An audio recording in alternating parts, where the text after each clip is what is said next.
A është ky një veprim i Spiropalit me prapavi politike, ku tenton të krijojë një fraksion, të krijojë çarje, të bëhet një peshë politike kërcënim për Ramën?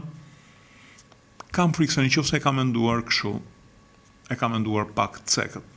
Pse? Spiropali, Velia, Mazniku e një sër emrash të tjerë janë që të gjithë sponsorizimet e Ramës në Partinë Socialiste. Mund të jenë veprimtar civil shumë të mirë, po nuk janë të paktën në dijenin time, nuk janë figura politike që janë ngritur vetë politikisht. Gjithsesi, Partia Socialiste është në tharmime sipër. Ka shumë socialistë që janë pak najur, po nuk e di a e gjejnë ata veten te Spiropali. Ka shumë personazhe elektorat të cilët duan një ndryshim, ndoshta jo heqjen e Ramës, po të shumë ministrave të tij, të cilët janë figura pa identitet. Do të donin që socialistët të ishin më të përfaqësuar.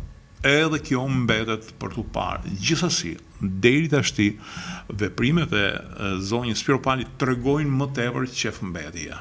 Tregojnë më tepër qefmbetje sepse nëse do kishim një qëndrim politik, ose duhet të ishe shprehur, ose ndoshta gaboj unë, do shprehet, do mbaj një qëndrim të artikuluar.